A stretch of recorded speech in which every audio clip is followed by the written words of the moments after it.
Good evening, everyone, all my fellow Toastmasters. I'm very glad to be here in front of you. This will be my first project, as you know.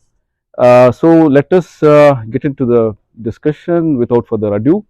My name is Mohammed Khan, as you know, and today we'll be talking about a story in the search of excellence. Okay, so the story begins with a 3-year-old, as you can see, and his sister. Okay, so this 3-year-old, he's a funny character. He watches a lot of series, TV series, and all. He gets inspired by heroes who have horses, right? So one fine day he sleeps and gets up early in the morning. No one is awake. He wakes up and he thinks that he has to become an excellent rider. So what he does, he wakes his sister up, holds the hand, and walks. He's 3 years old. Okay, he walks alone. Now he goes to a place which is 5 blocks away, pretty far for 3-year-old, and he sits there and he thinks.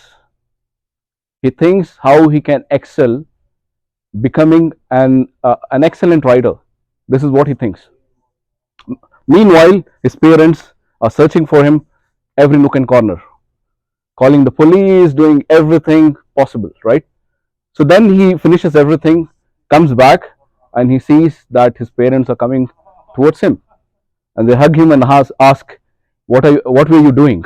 So he says that I was thinking about how to ride a horse when I become a man.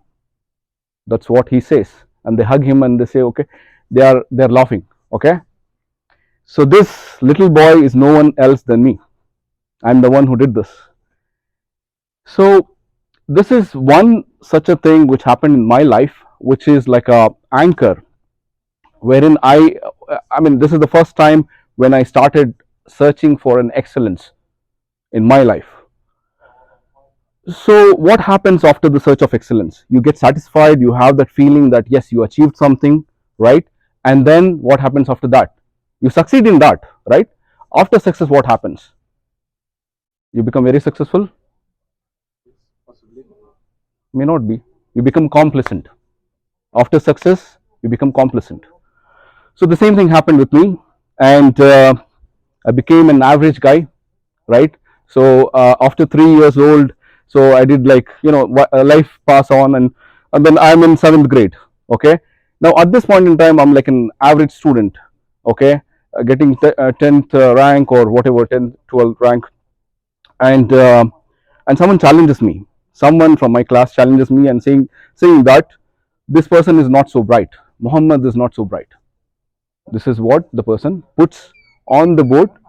And then I stood up and I said that I challenge you, I will improve myself. So then comes the midterm, I get third rank, preparatory, I get second rank, and the final, I got first rank, obviously.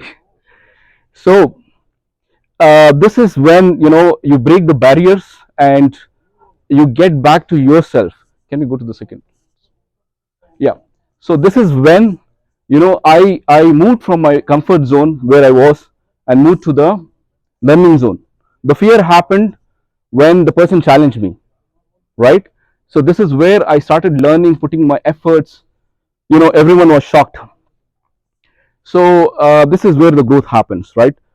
So fast forward to the life went on again. After this success, I became complacent again, and then one fine day, which is let us say in during the engineering, I got certain similar circumstances which I came across, and it was then again I changed, and again I proved myself, again I went back. And recently, 2021, uh, I I met with such a circumstance which was really mind-boggling, and it actually changed my life. I lost my mom, I lost my uncle, I lost my aunt, and after a month or two, I lost my closest friend to corona. Okay, this happened 2020, and the next year I was like completely depressed. So this is the point when I started challenging myself. I started challenging myself that, you know, I have to go back to the kid who was looking for excellence and grow from there. So I challenge every single one of you here to look into yourself and look into the kid which you were 3 years old, looking for the excellence, and join me, Mohammed Khan, in the search of excellence. Thank you so much.